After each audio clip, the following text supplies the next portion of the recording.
감사가 넘치는 하루가 되시기 바라겠습니다. 오늘 말씀은 로마서 9장 29절 말씀입니다.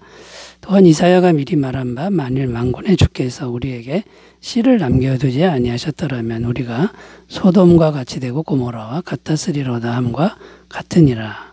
아멘. 오늘 말씀의 내용은 하나님이 남은 자들을 예비하지 않으셨다면 우리들은 벌써 소돔이나 고모라처럼 심판을 면치 못했을 것이라는 말씀입니다. 여기서 남은 자들이란 누굴 의미하는 거냐면 소수이지만 하나님 보시기에 진실된 신앙을 가진 사람들을 의미한다는 것입니다. 왜 심판을 면치 못했다는 것일까요? 당시 하나님 백성들이 아주 많이 타락을 했기 때문이라는 것인데요. 그래서 심판을 받아도 할 말이 없는 그런 심각한 상황이었다는 겁니다. 그런데 하나님이 그때마다 남은 자들을 예비하셨다는 것이고, 그리고 그 남은 자들 때문에 심판을 자꾸만 연기하셨다라는 그런 말씀입니다. 그 남은 자들이 없었다면 벌써 멸망시켰을 것이라는 거죠. 그래서 오늘은 하나님이 시대별로 어떻게 남은 자들을 예비하셨는지를 살펴보면서 말씀의 은혜를 나누도록 하겠습니다. 자, 먼저 생각할 거는 구약시대의 남은 자들, 이 구약시대의 남은 자들 하나님이 어떻게 예비하셨는가를 살펴보겠습니다. 이사야 1장 9절에서 10절 말씀 읽습니다. 만군의 여호와께서 우리를 위하여 생존자를 조금 남겨두지 아니하셨더라면 우리가 소돔 같고 고모라 같았으리로다. 너희 소돔의 관원들아 여호와의 말씀을 들을지어다. 너희 고모라의 백성아 우리 하나님의 법에 귀를 기울일지어다. 자, 이 말씀이 무슨 내용이냐면 이사야 말씀인데 당시의 시대상을 말해주고 있습니다. 여기 보면 소돔의 관원들아 이렇게 표현하고 있는데 이스라엘 지도자들이 소돔의 관원들 같았다는 것입니다. 소돔의 관원들은 어떤 사람들이냐면 아주 탐욕스럽고 이기적이고 폭력적이고 착취적인 사람들이었다는 것이죠. 그런데 하나님 나라의 이스라엘 나라의 백성의 지도자들이 소돔의 관원 같았다라는 겁니다. 그런데 이 사람들의 겉모양을 보면 하나님께 늘 제사를 드리는 거룩한 모양, 그럴듯한 모습이었다라는 겁니다. 그러나 속으로는 하나님을 진심으로 경외하는 마음은 전혀 없었다라는 것이죠. 또 가난하고 약한 백성들을 착취하는 도둑 같은 그런 짓을 많이 저질렀다는 겁니다. 그래서 결과가 역사적으로 어떻게 되었습니까? 북이스라엘은 강대국의 나스루라는 나라의 침략으로 망하게 되었고 남유다는 바벨론이라는 강대국에 의해서 망하게 되었다라는 거죠. 그러니까 이스라엘 나라가 망하게 되는 그런 처참한 일이 벌어졌다라는 거고요. 그리고 수많은 사람들이 하나님 백성들이 외국에 포로로 잡혀가는 이런 비극을 맞이하게 되었다라는 겁니다. 자, 그런데 이때 자비로우신 하나님이 소수의 남은 자들을 예비하셨다라는 것입니다.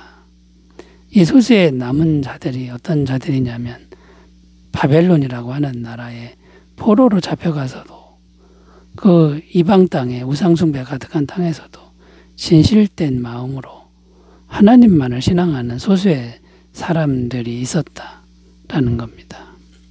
그 소수의 사람들을 하나님이 예비하셨기 때문에 이스라엘 나라가 완전히 멸망하지는 않고 다시 때가 되어서 70년의 그 때가 지나고 나서 다시 돌아오게 했다라는 것이죠.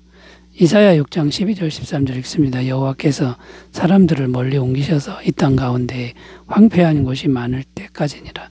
그 중에 10분의 1이 아직 남아있을지라도 이것도 황폐하게 될 것이나 밤나무와 상수리 나무가 배임을 당하여도 그 그루터기는 남아있는 것 같이 거룩한 씨가 이 땅에 그루터기니라 하시더라.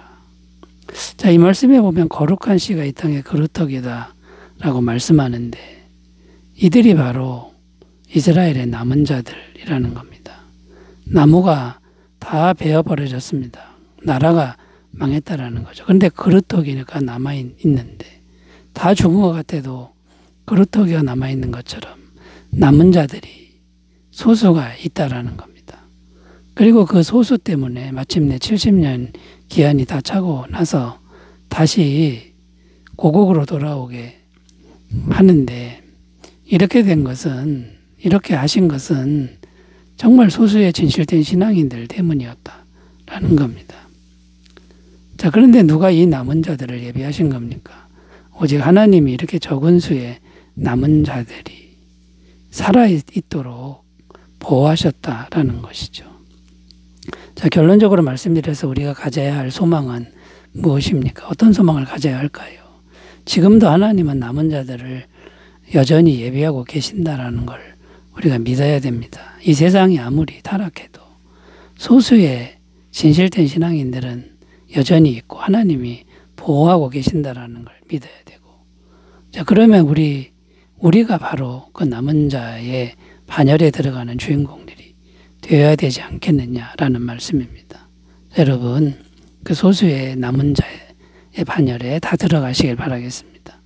자, 구약시대 남은 자들 살펴봤고요. 이제 신약시대의 남은 자들에 대해서 살펴보겠습니다.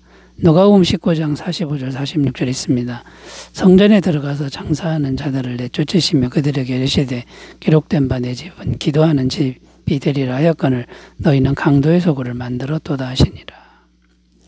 무슨 내용이냐면 예수님이 계시던 당시에 성전 안의 상황을 말씀하시는 내용입니다. 당시의 성전은 외적으로는 거룩한 제사가 계속 드려지는 거룩한 기관이었습니다. 그러나 안으로 들어가 보면 강도의 소굴이 되었다는 것인데요. 백성들이 제사하려고 성전에 오면 성전 안에 장사꾼들이 가득히 있었는데 제사하는 희생제물을 아주 비싸게 팔아먹었다라는 겁니다. 이게 어떤 모습입니까? 강도 같은 모습이고 도둑 같은 모습이라는 것이죠. 그러면서도 겉으로 율법을 지키는 행위만 하면 구원을 받는다라고 생각했다는 겁니다. 이렇게 못된 짓을 하면서도 그것이 심각한 죄인 것을 알지 못하고 겉으로 율법의 행위만 하면은 넉넉히 구원받는다라고 생각했다라는 겁니다. 여러분, 이런 모습들은 하나님의 심판을 받아 마땅한 모습이 분명합니다. 그런데 이때도 역시 하나님은 남은 자들을 예비하셨는데요. 누굴 의미하는 거냐면 예수님을 구주로 믿는 사람들을 예비하셨다라는 겁니다. 사도행전 2장 40일에 읽습니다. 그들이 사도의 가르침을 받아 서로 교제하고 떡을 떼며 오로지 기도하기를 힘쓰니라. 이게 무슨 내용이냐면 당시 예수님을 믿는 사람들의 모임인 교회의 모습을 말해주는 건데, 이 사람들은 당시에 어떤 존재들로 여겨졌냐면 사회적으로 배척받는 사람들이고 무시당하는 사람들이고, 또 이 사람들을 잡아가서 고통을 가하고 심지어는 죽이기까지 했다라는 겁니다. 이렇게 무서운 상황인데 그런데도 이 소수의 사람들은 도망가지 않고 계속해서 예수님을 믿었다라는 거죠. 예수님을 믿었다라는 게 뭡니까? 완벽하게 깨끗하신 예수님을 마음에 모신 사람들이라는 거죠. 그래서 하나님은 그 소수의 남은 자들, 그 소수의 그리스도인들을 보시면서 세상을 심판하는 걸 또 연기하셨다라는 겁니다. 그리고 그 소수의 사람들을 통해서 땅끝까지 구원의 복음을 전하게 하셨다라는 것이죠. 자, 그렇다면 어떤 결론을 내릴 수 있습니까? 오늘날 구원받은 우리가, 예수님 믿고 구원받은 성도인 우리가 바로 이 시대에 남은 자들이다. 이것을 우리가 알아야 된다라는 겁니다. 오늘날도 신앙을 지키는 것은 결코 쉬운 일은 아닙니다. 먹고 사는 문제가 너무나 어렵고요. 사회적으로도 예수 믿는 사람들 배척이 심하다는 거죠. 그래도 우리에게 힘든 상황이 오더라도 우리가 남은 자라는 이런 소명의식을 가지고 사명의식 가지고 끝까지 신앙을 잘 지키시기를 바라겠습니다. 자, 세 번째 주제로 가보겠습니다. 구약시대, 신약시대 남은 자들을 어떻게 예비하셨는가를 살펴봤는데 세 번째 생각할 거는요, 그러면 어떻게 우리가 남은 자가 될 것인가? 정말 하나님이 주목하시는 남은 자가 어떻게 될 수 있을 것인가를 생각해야 된다라는 것이죠. 시편 51편 6절입니다. 보소서 주께서는 중심이 진실함을 원하시오니 내게 지혜를 은밀히 가르치시리이다.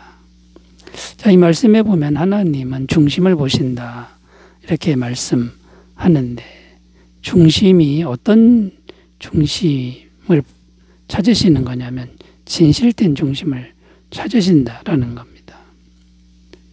자, 그러면 진실된 중심은, 하나님 보시기에 진실된 중심은 어떤 중심일까요? 자기 중심이 죄로 물들어 있다라는 걸 하나님 앞에서 인정할 줄 아는 중심이다라는 겁니다. 시편 51편 16절 17절 주께서는 제사를 기뻐하지 아니하시나니 그렇지 아니하면 내가 드렸을 것이라. 주는 번제를 기뻐하지 아니하시나이다. 하나님께서 구하시는 제사는 상한 심령이라. 하나님이여 상하고 통회하는 마음을 주께서 멸시하지 아니하시리이다. 무슨 말이냐면 겉으로 제사를 드리는 행위를 보시는 것이 아니라 마음 중심으로부터 자기가 죄인 된 것, 그걸 슬퍼하고 그거를 통안해야 하는 그런 마음을 가진 것을 보신다라는 겁니다. 자, 그렇다면 하나님은 어떻게 그 마음의 죄 때문에 슬퍼하는 사람들을 어떻게 대하신다고 말씀합니까? 절대로 멸시하지 않으신다. 멸시하지 않으신다라는 건 반드시 구원의 은혜를 넉넉하게 베푸신다. 이렇게 말씀하고 있다라는 겁니다. 여러분, 남은 자가 되는 길은 뭔가 대단한 일을 하는 게 아니라 자기 죄인됨을 하나님 앞에 인정하는 것이다라는 것이죠. 그러면 하나님이 구원하신다라는 겁니다. 요한일서 1장 7절 그가 빛 가운데 계신 것 같이 우리도 빛 가운데 행하면 우리가 서로 사귐이 있고 그 아들 예수의 피가 우리를 모든 죄에서 깨끗하게 하실 것이요. 빛 가운데 행한다라고 하는 건 죄를 하나님 앞에 밝히 드러내고 인정하는 것이다라는 겁니다. 자, 그러므로 여러분 모든 순간에 항상 예수님을 절대적으로 의지하고 자기 죄인됨을 솔직하게 인정하는 귀한 삶이 되시기 바라겠습니다. 기도합니다.